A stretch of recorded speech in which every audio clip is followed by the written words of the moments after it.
Om Sthapakaya cha dharmasya sarvadharmaswarupini avatara varishtaya Ramakrishnaya te namaha. We are again discussing this very interesting system of Vedanta, that is Dvaita philosophy, dualism. So when we study the dualistic philosophy, it also will help us to understand the deeper aspects of Advaita. So that's a very important principle. To get a clear understanding of Advaita, it may be helpful if we also get a clear understanding of Dvaita philosophy. One important point is the Advaitins do not consider Dvaita philosophy as something essentially wrong. They only consider it as just a partial statement, not the whole truth. In our evolution in spiritual life, we have to go through Visishtadvaita, beginning with Dvaita, through Visishtadvaita, towards Advaita. All these three systems, they are based on the basis is Prasthanatraya. That is the Upanishads, the Sruti Prasthana, the triple foundations, the Sruti Prasthana and then the Bhagavad Gita, the Smriti Prasthana and Badarayana Sutra, the Nyaya Prasthana. And of course there are distinctions with regard to Paramarthika, Vyavaharika, states, transcendental and empirical, interpretation of scriptures, and more importantly, one area of contention is the concept of mithya or avidya, maya. I will try to explain this. So I already mentioned this, the fundamental thesis of Shankaracharya Advaita is Brahma Satyam Jagat Mithya. Brahma Satyam is not so much debated about, but Jagat Mithya is a hot topic of debate among these different dialecticians. And unfortunately, it is wrongly understood, wrongly misinterpreted, even by great saintly teachers like Ramanuja and Madhva.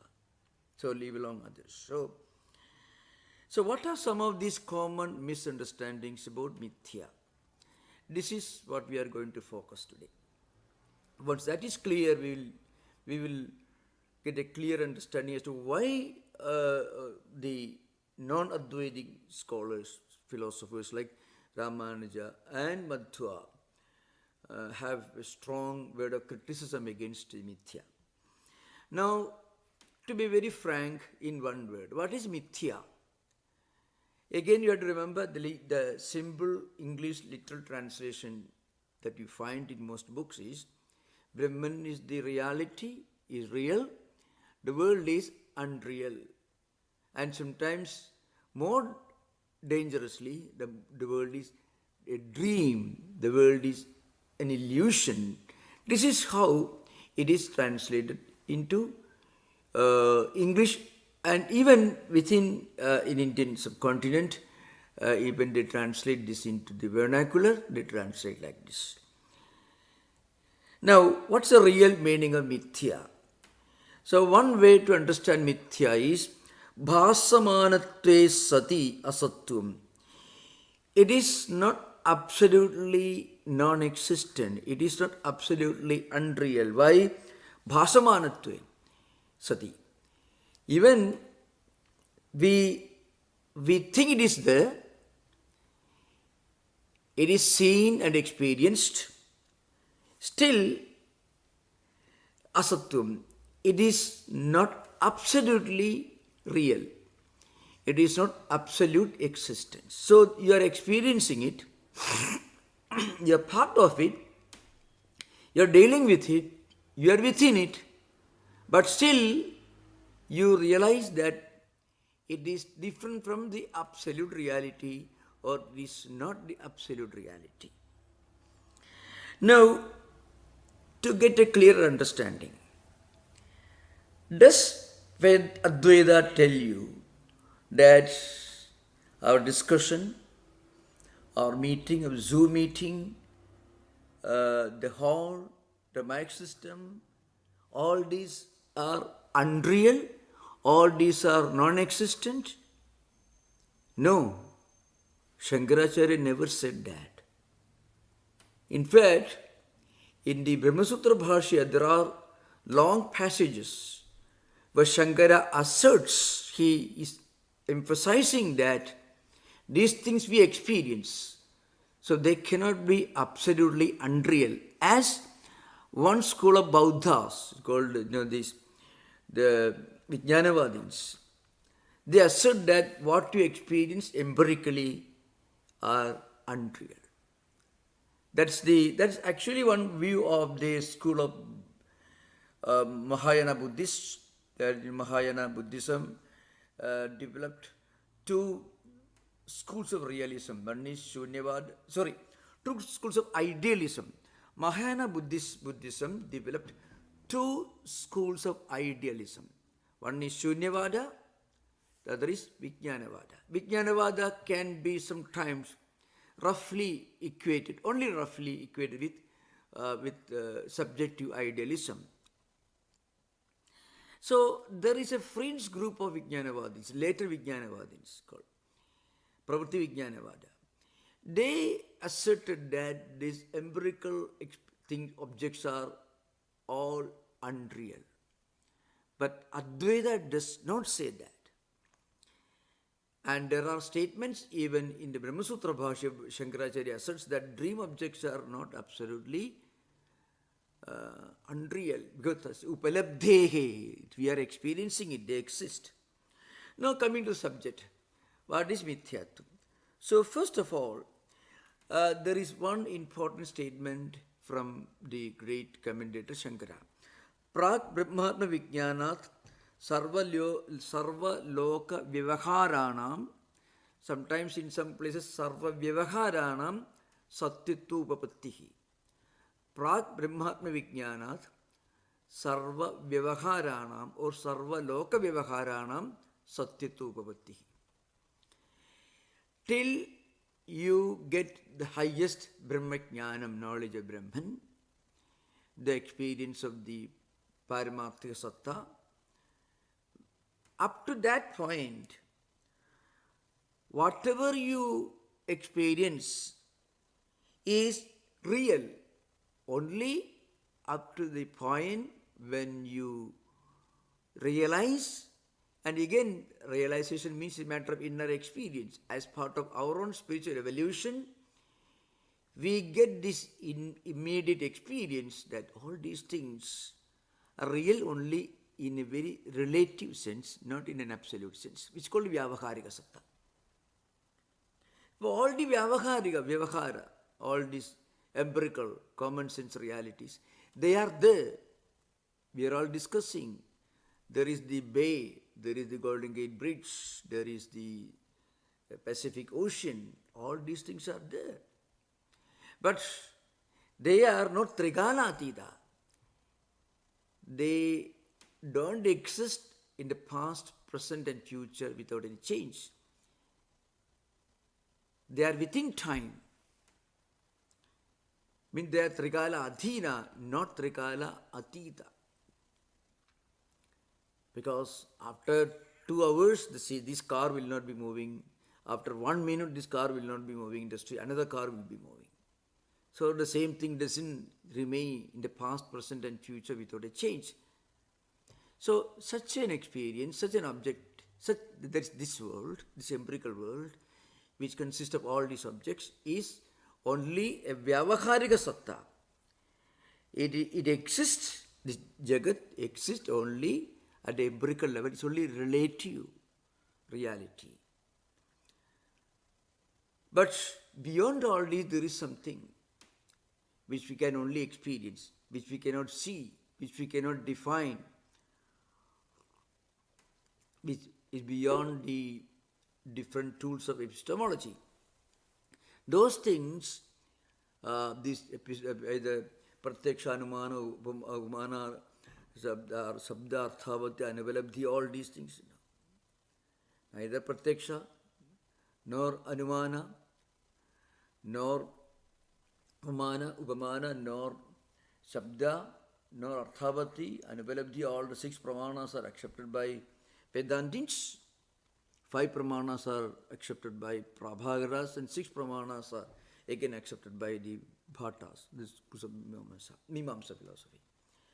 So, these pramanas will not be able to define or understand the paramarthika satta, that is trikala atida, that is the transcendental, the absolute reality which goes beyond time, space and causation. That is the absolute. This is only relative. Then there is something else, pratibhasika satta. Pratibhasika satta is a reality. Well, it is there, it is true only when we are looking at it, not other times. When you look at this rope, you mistake the rope for a snake. Before you brought light, you thought it is a snake.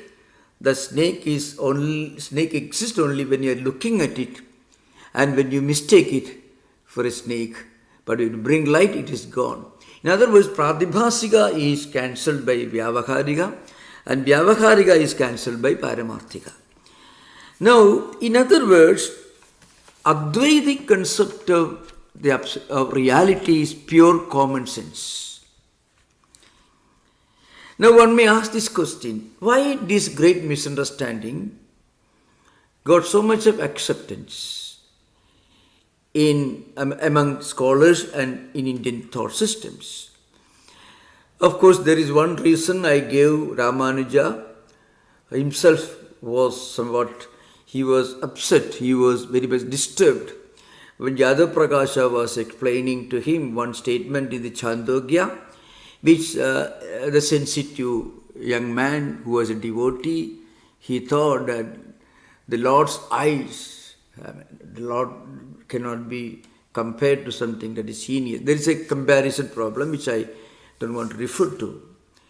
In the Chandogya, with Yadav Prakasha was explaining one portion from Shankara Bhashya, and Ramanuja got disturbed. So immediately, but Ramanuja could have straight away gone to Kanchi Mother's temple or maybe the Vishnu temple, and somebody would have told him that, don't worry, the great Shankaracharya came to this temple 500 years ago, 400 years ago, and he wrote a wonderful, beautiful devotional poem. So the real Shankara Vedanta or Dvaita doesn't contradict or condemn or belittle or look down on bhakti. Somebody could have told him, but there was no chance, and he went, and from there he went to other places. Anyway, there's a different story.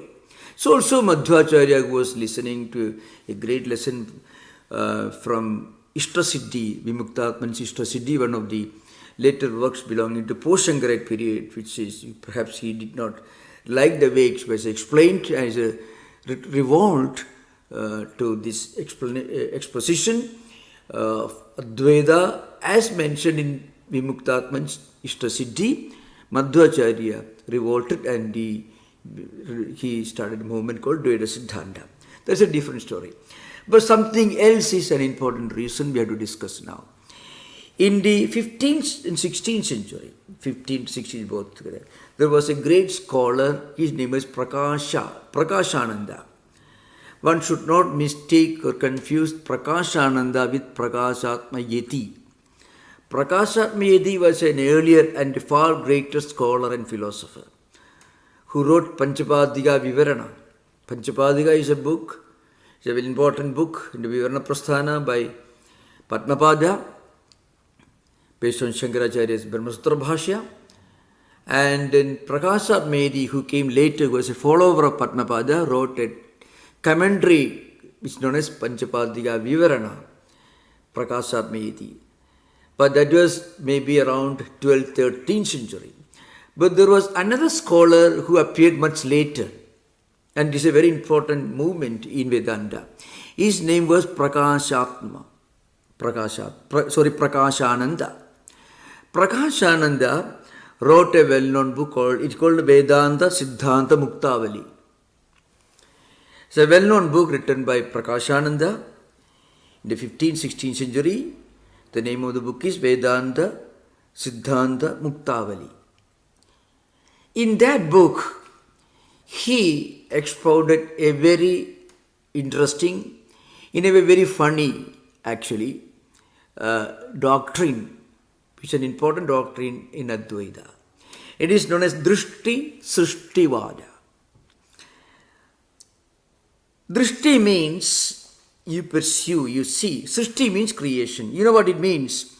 Creation exists only so long as there is perception. So long as you see this world, the world exists, not otherwise. So creation can exist only as long as there is perception.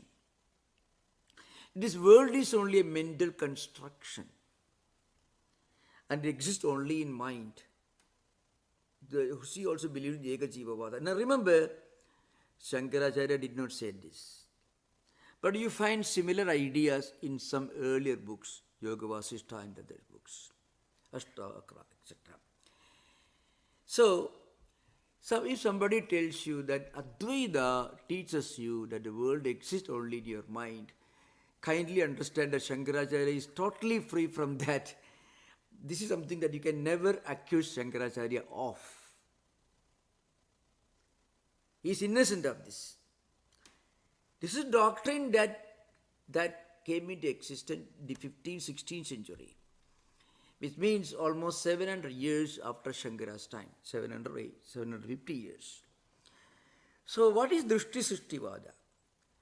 Drishti Srishtivada means the theory, the doctrine that Srishti means creation, exists only as long as there is Drishti. Creation exists only as long as you perceive it, you experience it. If you don't experience it, it doesn't exist so far as you are concerned. Now, so far as you are concerned can be understood. But if you don't see it, it never exists. Now, there is a reason why this poor man, Prakashananda, brought out this theory which created a lot of confusion. And it continues to create confusion in modern world. Especially thanks to the vigorous and totally non-authentic writings of some of the modern scholars, in both Indian and also Western scholars. So the reason why Prakashananda brought out this theory was this. Before Prakashananda, some scholars, mostly Dvaita scholars, in their writings, the highly polemical dialectical writings, they started arguing, well, Vedanta tells you that because of Maya, because of avidya, because of ignorance, you are not able to really understand your own Sarupa, your own true nature, your Brahman. So that means there is such a thing as Maya. Because it is due to Maya only, you are not able to understand your Sarupa. So Maya should be there. So Maya should be an ontological reality, just like Brahman.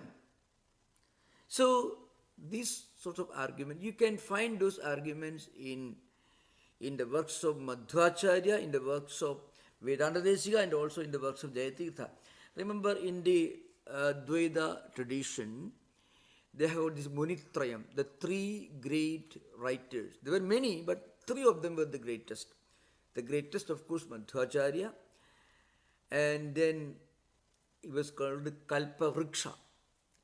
The next greatest was Jayatirtha, who was the great commentator, who wrote the commentaries on Madhvacharya's books.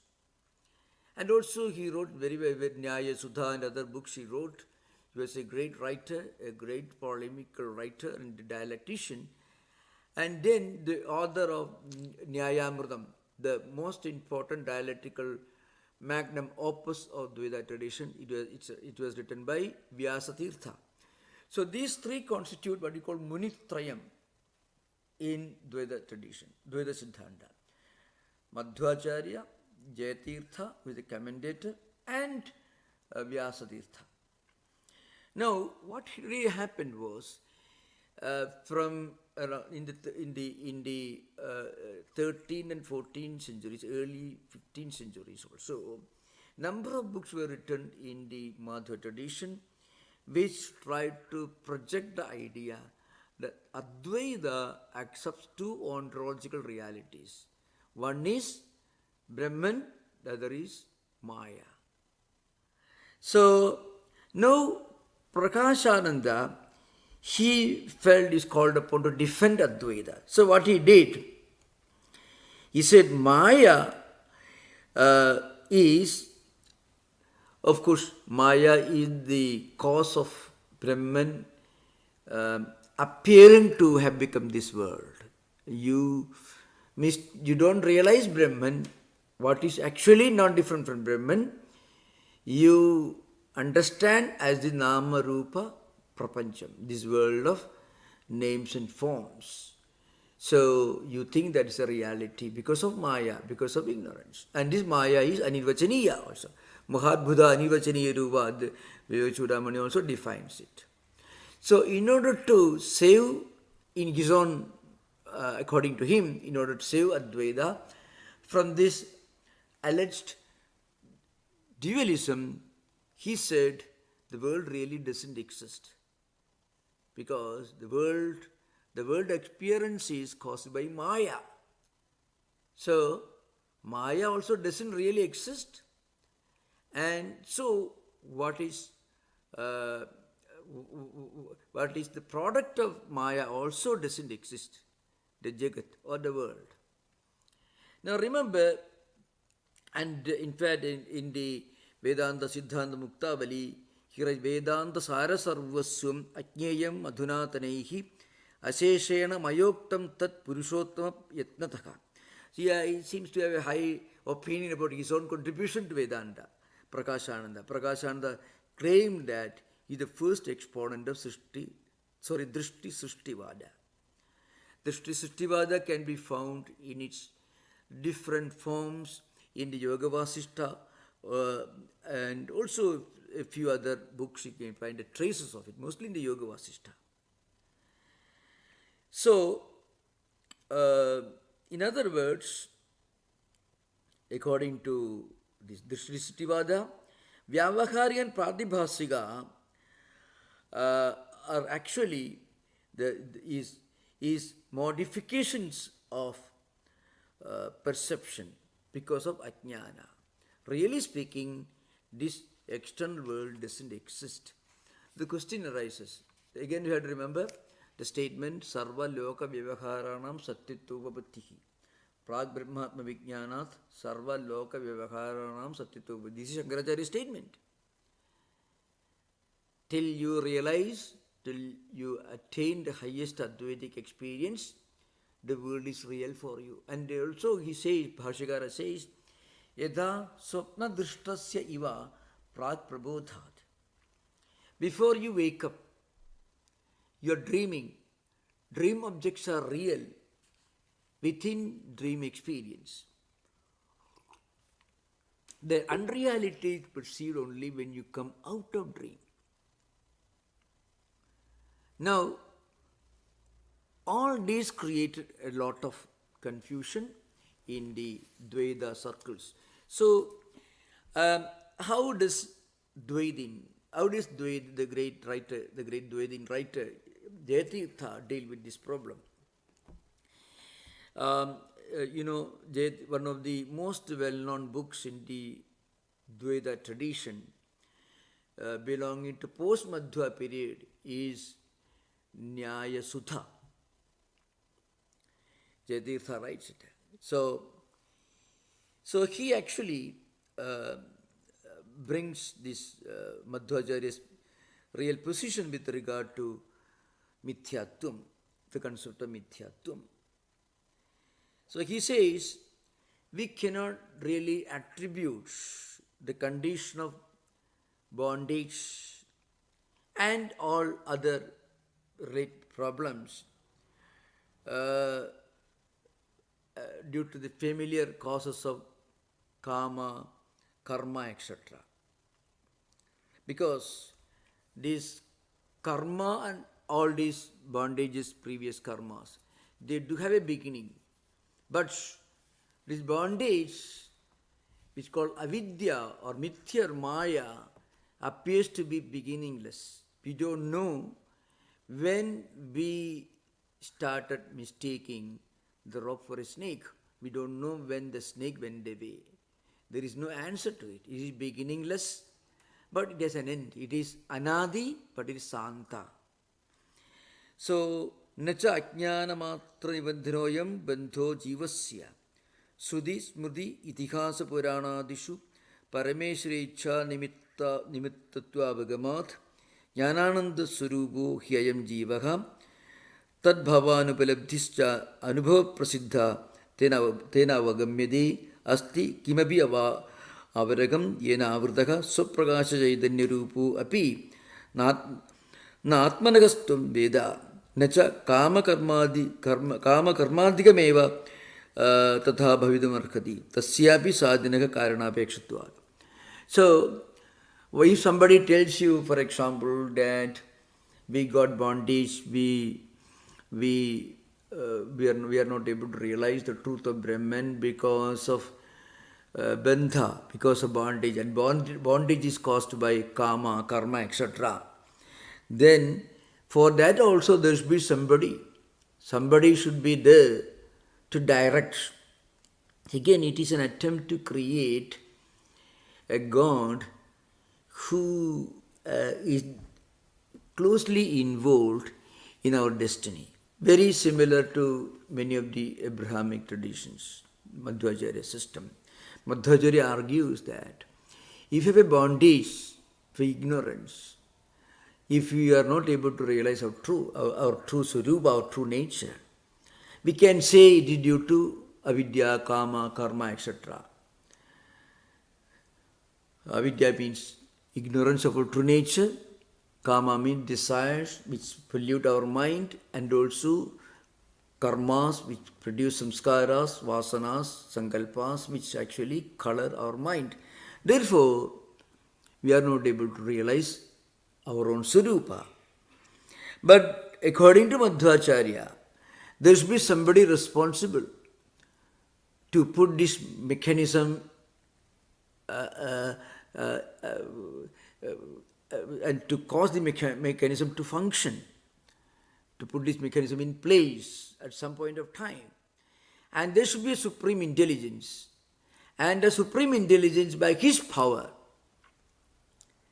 has caused all these problems. So you can come, that's what is coming to.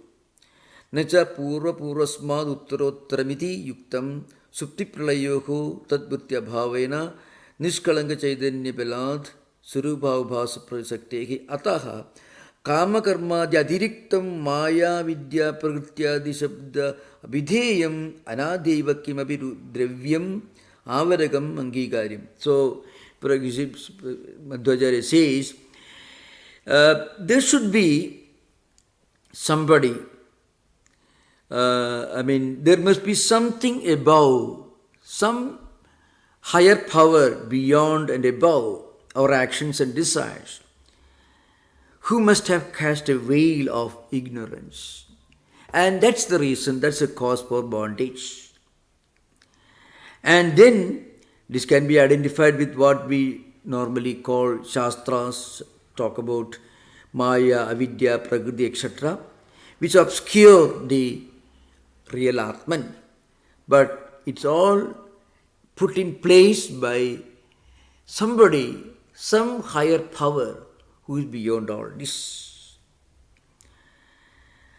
But then it's against Ataha Parameshwara eva Swadhinaya Prakritya Sattvadiguna Vidya Virodhitvena Avidyaya Achintya Anubhutaya Susaktya Cha Jivasya Suprakashamapi Swarupa Chaitanyam Achadedi iti Yuktam. This is very important. This is from Jayatirtha in his Nyayamrita. What it says is, so this Maya or Prakriti is only an insentient principle. It's Jada. So it cannot function. There will be somebody, some higher power. We are forced to accept the position that ultimately there is a God who himself is responsible for obscuring, for concealing the truth from us.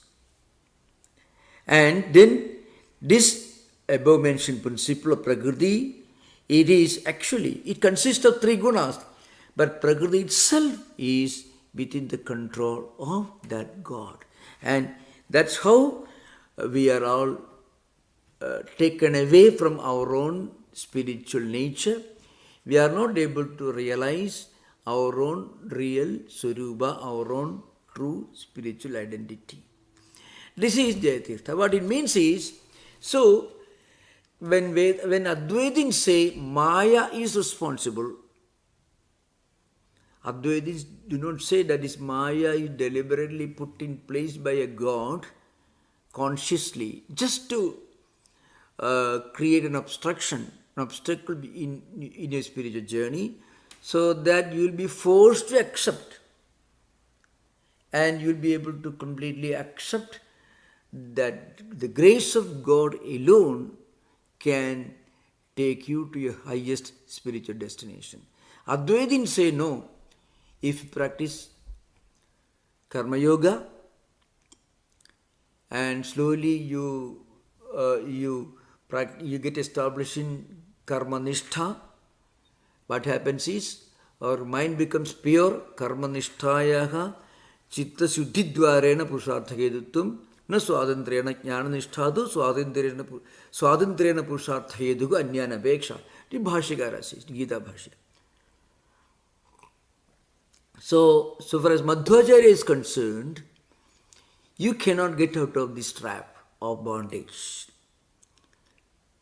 because God has put in place this mechanism. So you have to pray to Him. You should accept that He is only Swatantra, He is only absolute reality. By His grace only you can get freedom from this bondage. Advaitins say, actually Advaitins also accept bhakti as one of the means for attaining spiritual fitness, which may eventually take you to highest spiritual realization.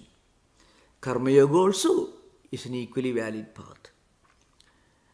Through the practice of unselfish action and certain moral ethical principles, what happens is our mind becomes completely cleansed of all the dirt and filth, all wrong samskaras, negative samskaras, all obstructions.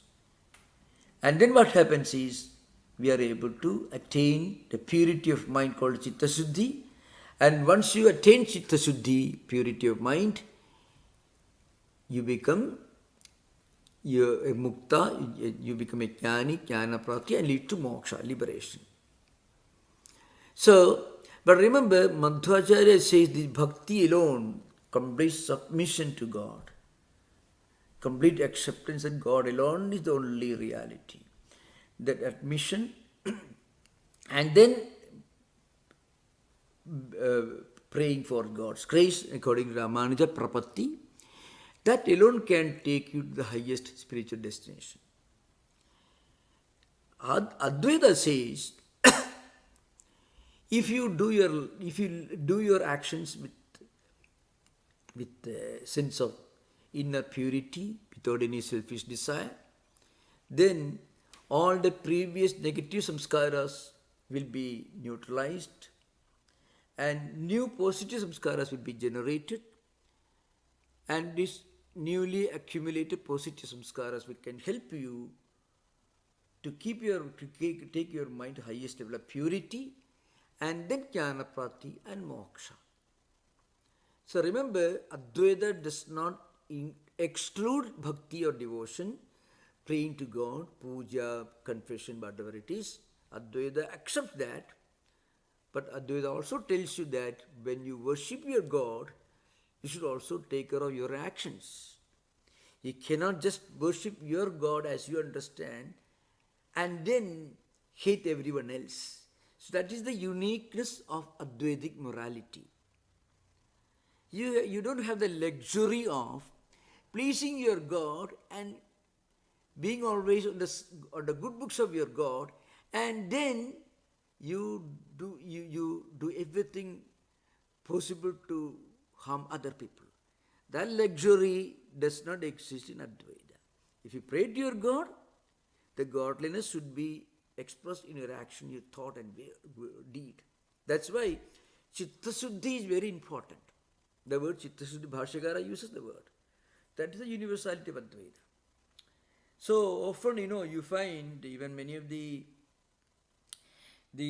polemical writers, they were very peaceful people. They never indulged any kind of physical violence. But whatever they could do with their words, they did. Advaitins cannot even do that.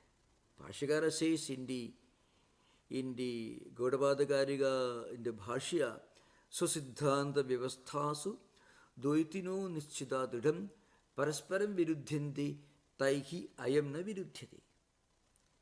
Non-Advaitins, so of course in this particular Kariga, verse in the Gaudapada-kariga, it was written in 6th century AD, before Shankaracharya, and before Madhvacharya. It was almost 600 years before Madhvacharya's birth. So the word Dvaitin is used in this verse. Here, it is not Madhva system that is implied, it is Sankhya system that is implied. So in all the pre-Shankarite writings, wherever you find the word Dvaita is used, that implies any school of philosophy which accepts more than one absolute ontological reality. Which accepts more than one absolute ontological reality. So in this age, this Advaita has no quarrel with anyone. Asmadiyoyam vaidiko dharma na viruddhati. Atma ananyatvad, Bhashyakara says. We cannot quarrel with anyone because everyone is non-different, non-distinct from ourselves. In fact, in the Bhashya there are also, see, if you hit your head with your own hand, you feel the pain. So Advaitin just cannot quarrel with anyone. But in Dvaita tradition, that possibility is there. You can love your God and you can hate those who don't worship that God in your own way or worship differently. You don't accept him. You condemn Nitya Naraka Siddhanta in his mind. Those who are going to live eternally in hell. So this is the moral or ethical greatness of Advaita as a system of philosophy. Now, coming to avidya, because avidya is the subject that Jayatirtha discusses in the paragraph that I just recited, that I quoted from Nyaya Sudha. It's a very famous and very important work, very significant work in the post-Madhva period. Now, Ramanuja also raises similar problems. So that will make us understand the true nature of Advaita. I mentioned this. Ramanuja raises 7 Purvapakshas, Mahapurvapaksha in the Sri Bhashya. Vedanta Sangraha and other books also deal with this. 7 doctrines of untenables. Sapta Vidha Anubhavattivada. The doctrine of 7 untenables. And these are Asraya Anubhavatti, Tirodhana Anubhavatti, Swarupa Anubhavatti, then Anivachiniyatva Anubhavatti, then Pramana Anubhavatti, and then Nivartaka Anubhavatti and Nivritti Anubhavatti. It's 7. In Sanskrit it may sound a bit complicated, but very simple. So, what Ramanuja says, because Madhva also accepts some of these ones. That's why it is relevant here. Now, with regard to avidya, maya, etc., Ramanuja says, first objection is asraya. So, I shall make it clear. Asraya means locus. Avidya means that indescribable, that non-definable power by which we are not allowed, we are kept away from realizing our own Swarupa, our own true nature. So Ramanuja raises this question. Now, what is the locus of this avidya? There are two fundamental, three schools are there: Bhamati, Vivarana and Vartika Prasthanas. But Bhamati Prasthana and Vivarana Prasthana are two different. According to Bhamati school, Jiva is the Asraya locus of avidya. According to Vivarana school, Brahman is the locus of avidya. So, he says, if Brahman is the locus of avidya, then a Brahman cannot be pure. Jiva is locus of avidya, then Jiva Brahmaikya. Jiva Brahmaivana Parakha. So, avidya is residing in either of this. That will make Brahman polluted. So, the very idea of avidya is untenable. Again, Tirodhana, concealment. So, what is actually concealing our true nature? What really stands in the way of our realizing our true nature? It's a simple question. You find that even among the ordinary debates involving agnostics and atheists, they will say, God is so kind, and then why there is so much of, there is the COVID-19, there is the war, there is the genocide, terrible things happening all over the world, and God is sitting there, is compassionate, he is happy, he is very all merciful, and then all these terrible things are happening. Either God is a kind-hearted person, but not as efficient as we imagine, or he is very efficient, but he is not a very compassionate person. So all this, Slightly Advaitins also, Vishtadvaitins also ask this question. What is the concealing agent? What is that which conceals?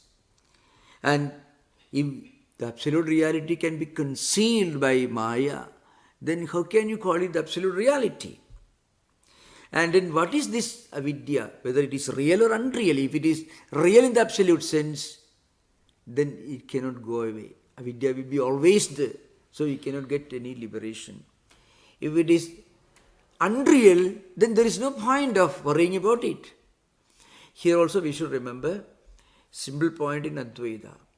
See, Advaitins, as I mentioned earlier, Advaitins talk about the absolute reality, which is Paramarthika, which transcends time, space and causation, which is the eternal, unchanging reality. And everything that we experience in the empirical world is not unreal in the absolute sense, but only relative in the absolute sense, because they change. That aspect is not fully understood or recognized or accepted by non-Advaitins. They will tell you, you either call it real or unreal. In Advaita, there is Sadasat Vilakshana. Sometimes they say, Anirvachaniya. Sadasatta Anadhikarnatvam va Mithyatvam. This is a definition of Mithyatvam given by Padmapada in Panchapadika. So, avidya or Maya or Mithya is neither real nor unreal. So it is Anirvachaniya. It is beyond definition. If you define, you should say this is, or if you say this is not. That's one way of defining. But Advaitins say this is not, because it is not eternal. At the same time, you cannot say that this is non-existent, because we experience it till we get the supreme spiritual realization. It is something that we have to accept as existing before we get the knowledge of Brahman. So it is not totally unreal. But when we get knowledge of Brahman, it goes away. So it is not real in the absolute sense. Now, that definition of the absolute reality is not accepted and not acceptable to either Ramanuja or Madhvacharya. So they always use the word, Anirvachaniyatvam. You either say it is real, why do you say it is neither real nor unreal? You say either, you can also define, why not call it both real and unreal? I will say either real or unreal. But Advaita say it is neither real nor unreal. You can say either it is both real and also unreal. But Advaita defines it as it is neither real nor unreal. Sadasat vilakshana. So it is not acceptable to Madhvacharya. Again, Madhva and Ramanuja also, they also pramana anubhavati, means there is no real epistemological support for avidya or maya. Pratyaksha anumana, direct perception, inference, comparison, verbal testimony, presumption and negation. None of these tools of epistemology can prove the reality of avidya, because it is something that we feel is existing, but when we realize the supreme truth, then you understand it is not existing. Again, the old example can be taken. You mistake a piece of mother of pearl, naked, for a piece of silver. And once you realize it, then you understand it is not silver, it is only mother of pearl. So, there is something like, this is similar to silver, but not really it's silver, it's not silver. So the wrong notion can create the wrong impression, because you have seen silver somewhere, and what you see in front of you, it looks like silver. The nacre is not totally non-existent, because you cannot superimpose something which is totally non-existent. So that's why normal pramanas cannot prove or disprove. So it is sarva pramana avati, it is called. Again, nivartaka anubhavati. So you said avidya is anadi. And then if it is anadi, then it cannot go away somewhere, because it will be ananta. So Brahmajnanam will not happen, because avidya cannot be removed. So avidya, Brahmajnanam cannot come, because Brahmajnanam cannot remove avidya. So all these arguments are there. So these are all simple points you have to remember, that Madhvacharya himself is not able to fully understand that basic principle that Advaita is pure common sense. Advaita cannot be proved or disproved through pramanas, through epistemology, through logic, because it is something related to our own spiritual evolution. When you mistake a nacre, a mother of pearl, for a piece of silver, and when you realize it is not silver, then the wrong notion that it is a silver is gone. It's an inner experience, and you don't mistake it any longer for a silver. When you bring light, you realize it is a piece of rope. So again, it is a matter of inner experience. It is not logical conviction. It's inner experience. Then you are ready to take the piece of rope, put in your neck. You know it is not snake, because you know it. It's a matter of inner experience. Again, but Madhvacharya has got some interesting statements here. He says, and what he says is, either real or unreal. The unreal also can be proved by pramanas, because anupalabdhi, negation also is one of the pramanas, or pratyaksha anumana upamana is real. So whatever is perceived, the empirical world, all these empirical entities which we experience, which we can see, which we can directly perceive through pratyaksha pramana, and you say it doesn't exist. So Madhvacharya says it is, actually there are statements, it is like daylight robbery. Negation of the empirical world is a day like robbery. Again, you have to remember Shankaracharya, Dvaita does not reject the empirical world. So you can always remember, there is a great confusion and misunderstanding with regard to what Advaitins mean by the word Vyavaharika. It's an important thing to remember. So Madhvacharya says it's a day like robbery.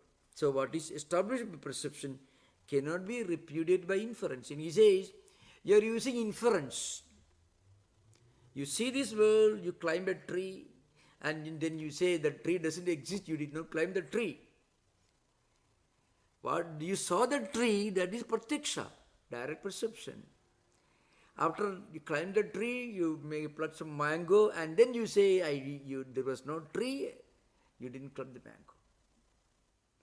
What Advaitins are telling you is this: the tree will not be there all the time, and you won't be climbing the tree all the time because the tree will not be there. That's what Advaitins say. So the point is that the real implication of Advaita is often missed, either deliberately or otherwise, by many of the non-Advaitins. Again, Advaitins, for example, the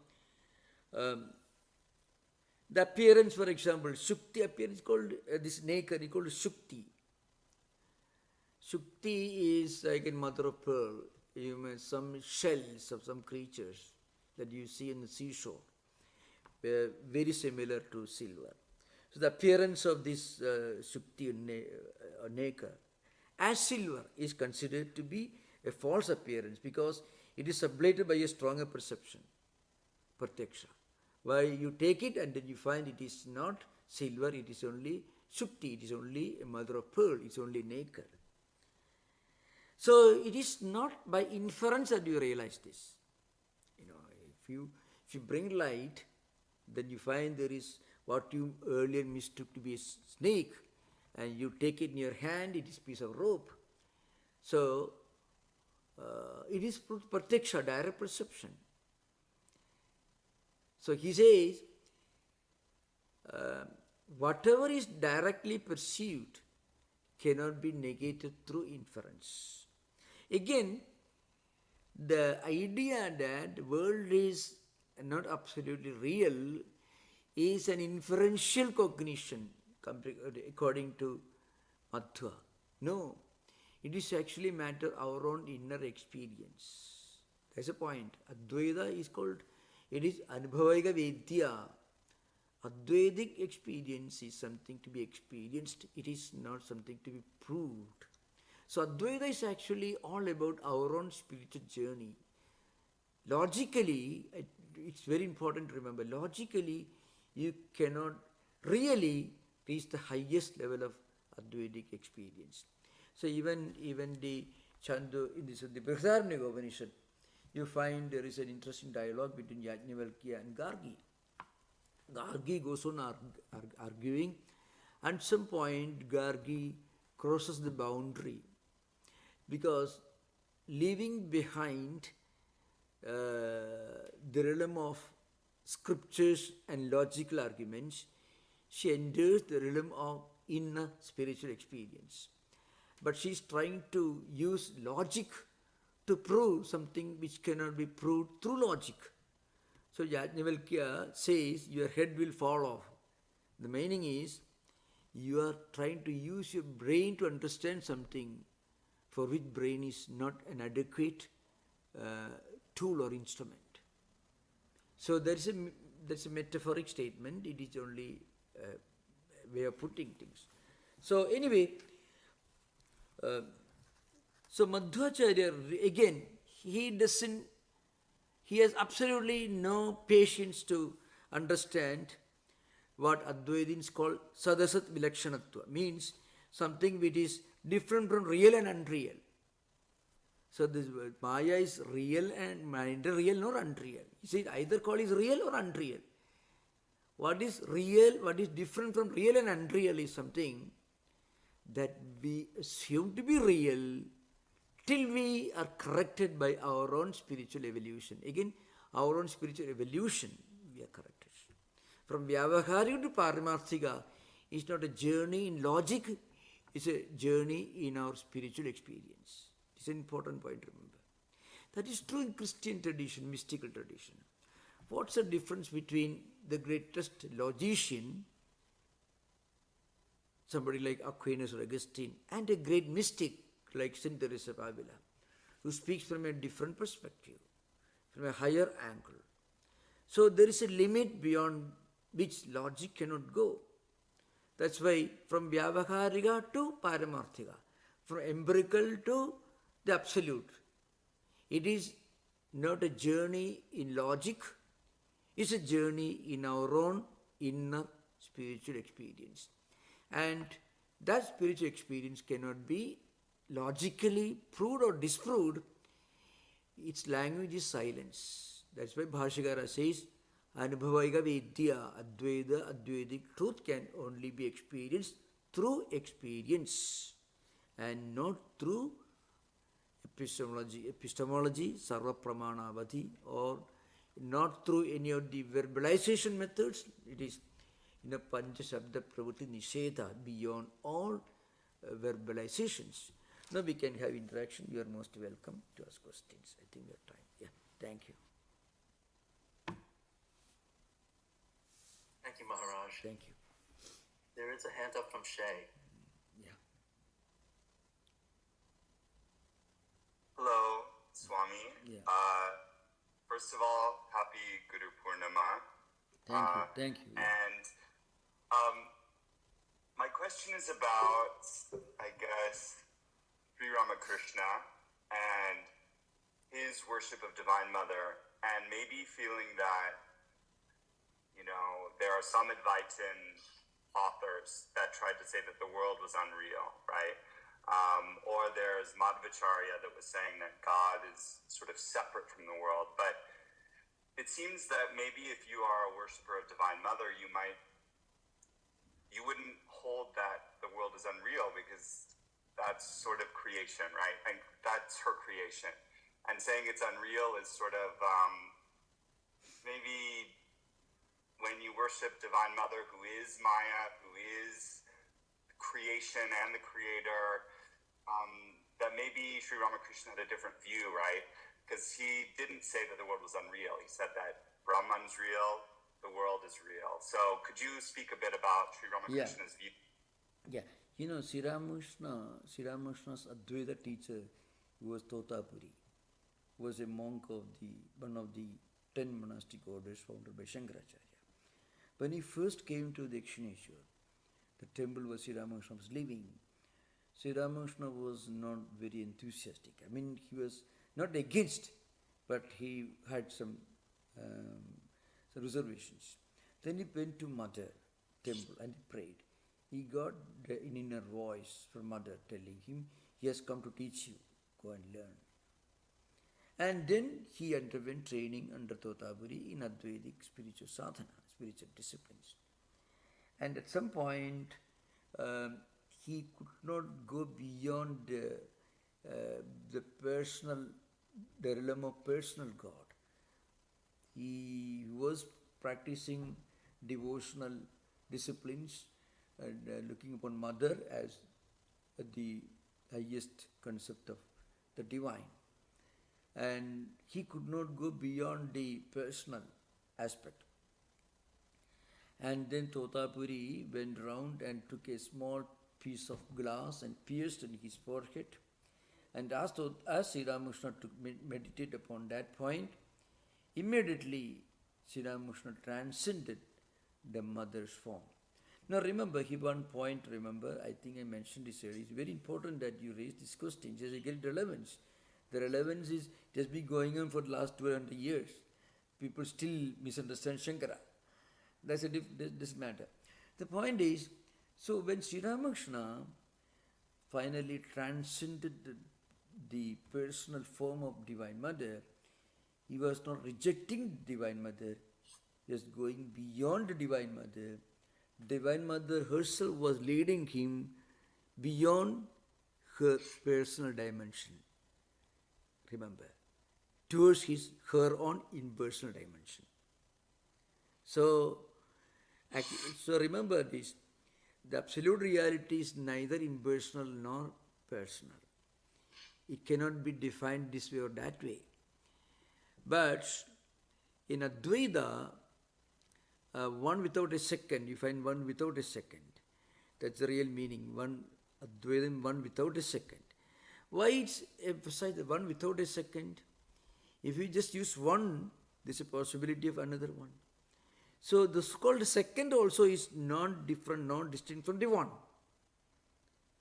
So when you reach Advaitic experience, you are not rejecting, you are not going from something lower to higher.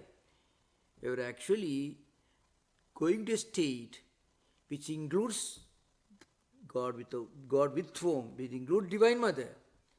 But Divine Mother's own transpersonal dimension.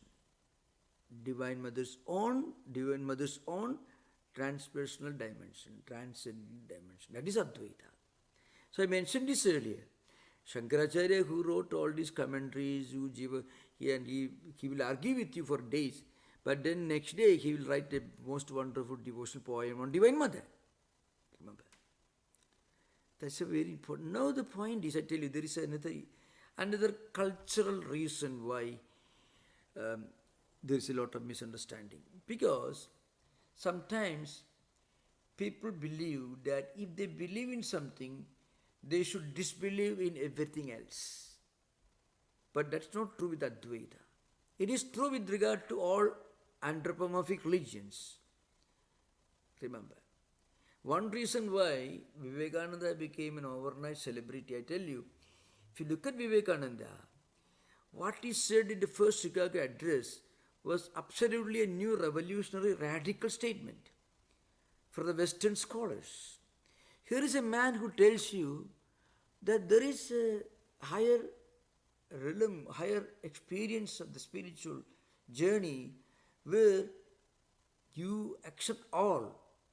You don't condemn anyone. You don't say your road is wrong, your religion is wrong. How can there be a religion which accepts all? Recently, if you look at around you, find people cannot really understand if you tell them, I am right, you are also right, you are not wrong. How can both of us be right? This cannot be true in empirical sciences, mathematics, physics, no. But in spiritual life, you cannot employ this principle of mathematics and logic. If you are right, this doesn't mean somebody else is wrong. Somebody else is approaching your destination, your goal from another perspective. It was this the Swami Vivekananda stated in Chicago. If Vivekananda says that today, it will be something that everyone knows. The danger today is many people have read Vivekananda, they are trying to accommodate Vivekananda philosophy within their fanatical system. The great danger is happening today. So people read Advaitic books and then they will say their own anthropomorphic religion is pure Advaita. So fanaticism, even in the name of Advaita, is wrong. True Advaita is not a fanatical idea. Now what happens today is, and if you read books and many statements from different religious traditions, they will tell you the teachings of their particular religion, it contains the whole truth. And then, because it is the ultimate, the last, complete, no more addition for God's intelligence, God's work. But Advaita says, spiritual journey starts not by reading a book, but in our own heart.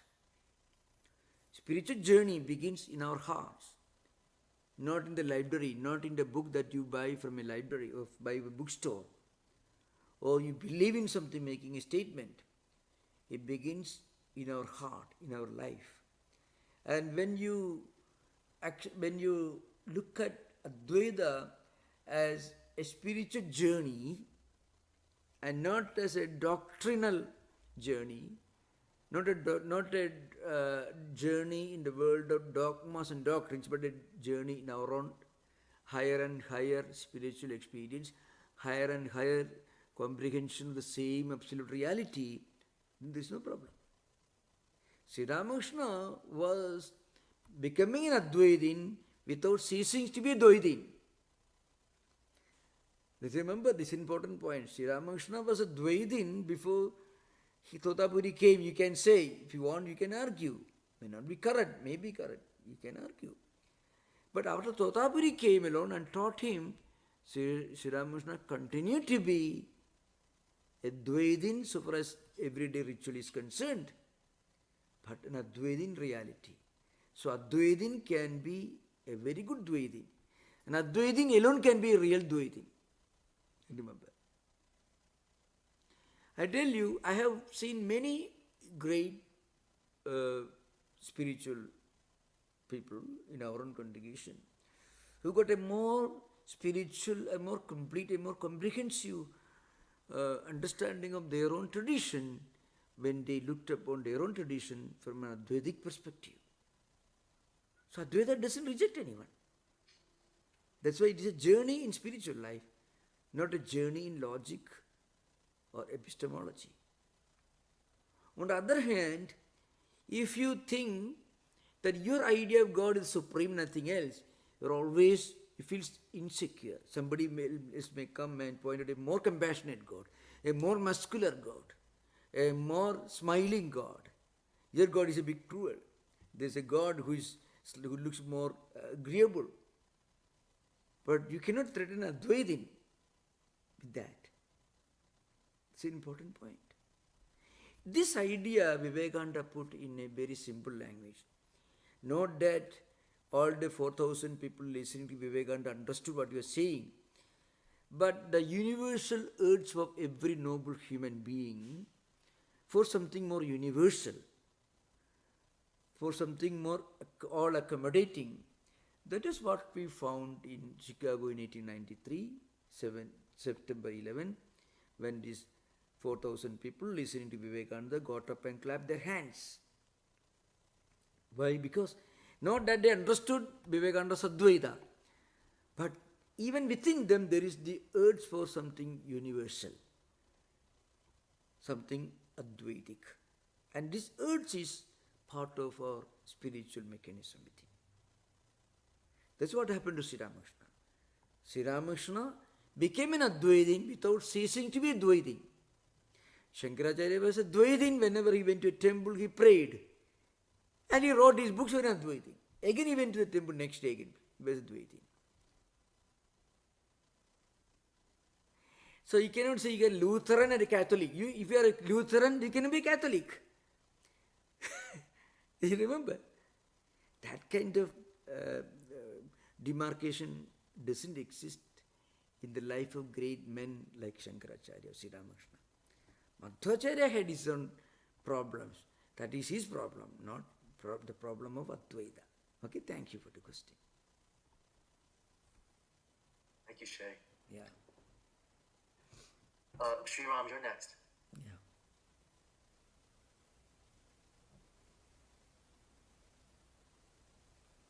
Sri Ram? Sri Ram, I see you've unmuted yourself, but we can't hear you. Let's hold off then and move to David. Yeah. Hello, Swami. Yeah. My question is what is the difference in that between the yearning in Advaita Marga and the yearning in Bhakti? Like they both. If I remember right, that Shankara says that one needs great longing. How would one describe the difference in the longing within the Dvaita Marga and Advaita? You know, Shankaracharya defines bhakti. Suswarupanusandhanam bhakti apererikhu. Suswarupanusandhanam. Atmarupanusandhanam. He uses the word in Vivekachudamani. You see, going in search of our own true nature, going in search of our own true Atman. This is bhakti, this is devotion. This is what Shankaracharya defines it. Now, In reality, this bhakti definition of devotion is different from the definitions of bhakti either in the traditional bhakti literature. Narada's, Satvasmin Parama Premarupa, the bhakti is defined as intense love, intense devotion, intense dedication and devotion towards one's own God ideal. This is how it defined in mainstream bhakti literature. But in an Advaitin's book like Vivekchudamani, Shankaracharya defines bhakti as following the path of inquiry into our own true nature, into Atman. Atmarubhanusandhanam, Sussurubhanusandhanam, etc. So it was used here. So anyway, the point is, Shankaracharya makes it very clear in the 13th chapter of Gita, 10th or 11th verse. So there are slight additions.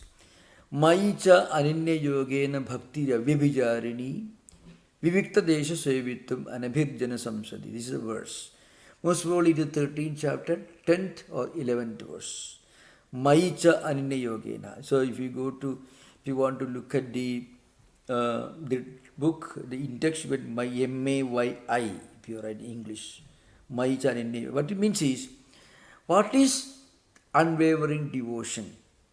That is being defined in this verse. Unwavering devotion in the commentary Bhashyakara says, he says, Ananya yogena bhajanam bhakti, the devotion without any diversion from your own chosen ideal, is pure, unwavering, suddha, nirmala, etc. Then he says, Sacha this higher bhakti, pure bhakti, unwavering devotion to your own chosen ideal, that is knowledge also, that is Advaitic knowledge also.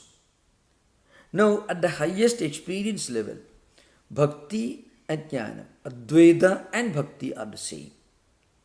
At the highest experience level. Because even you are a true devotee, you feel a kind of intimacy with your God ideal. The intimacy. People don't feel intimacy. They think it's a blasphemy to feel intimacy. Because their God ideal, they don't want to approach their God because he's not a very pleasant looking person. Huge muscular man with a huge stick or maybe much worse weapons in his hands. You don't want to be very close to him. That's why people who constantly pray to such a God, if such a God comes and takes an apartment next to you, you would like to rather you go out and find another place to stay. So here, and you find this, if you read the autobiographical writings of Saint Teresa of Avila, or the Way of a Pilgrim, the Russian Orthodox Church, great mystical work. So the intimacy, the close proximity with Jesus, whether the pilgrim in the Way of a Pilgrim, or Saint Teresa of Avila, the close intimacy they felt with Jesus or the God idea, that makes them happy, contented. And they want to see, they were looking at the whole world as a beautiful, wonderful place for celebration. Because their idea of God is an all-compassionate, blessed being. So, they want this intimacy. It's an important point. When this intimacy is pushed to the extreme limit, even the slightest demarcation disappears. That oneness becoming one with it. That is Advaita. That's why Shankaracharya says the highest knowledge and the highest bhakti are the same. Unfortunately, neither Ramanuja nor Madhva have got an opportunity to study closely this. Look at this. Look, this Shankaracharya statement. I told you many times, the most moving devotional poetry ever penned by anyone in Sanskrit or in Indian tradition, Indian language, is by Shankara. And is accused of turning a blind eye to bhakti. Just imagine. Just imagine, so that's an important point. See, Madhvacharya was worshipping Vishnu, but he could not write anything comparable to Vishnu Sahasranama Bhashyam. You know, the Vishnu Sahasranama means 1000 holy names of Vishnu. And Shankaracharya wrote a big wonderful commentary on it. Vishnu Shatpadi. And poor Madhvacharya was saying that my God is Vishnu and I am fighting with Shankara. The same Shankaracharya was busy writing a commentary on Vishnu Sahasranama. Just imagine. And Vishnu Shatpadi. The great work on the 1000 names of Vishnu. So what he means to say is Advaita, and Advaitic bhakti is the purest bhakti. Advaita means the slightest demarcation also disappears. At the experience level, you can see this in the exclamations of the great pilgrim in the way of a pilgrim, or in the writings of Saint Teresa of Avila. She constantly feels like she's talking to Jesus, is hearing Jesus' words, voices. Actually, from a spiritual perspective, it is an indication of close proximity with a God whom she did not fear.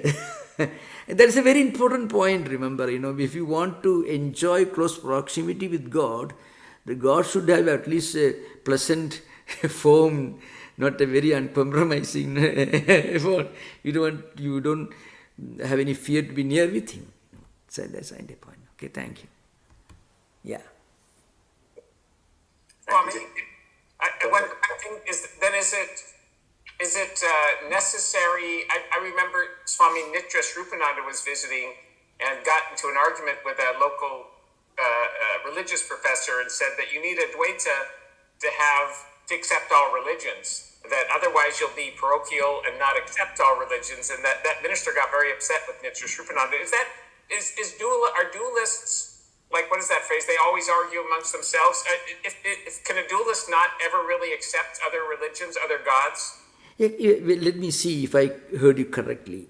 You said Swami Nitya had an argument with his professor. What did the professor ask him to do? So the professor was a Christian, a conservative Christian professor near the temple. I don't know if you remember seeing the Western Seminary. Yeah. And Swami Seshananda actually got very upset with Mr. Srupananda because that professor never wanted to talk to Seshananda anymore. But he said, Mr. Srupananda said, without a Dvaita, you become a bigot and you only accept your own God. Yeah, actually is that true? It is a fact. It's a fact. Absolutely it's a fact. Without some degree of Advaita, there's every chance that you can become a fanatic.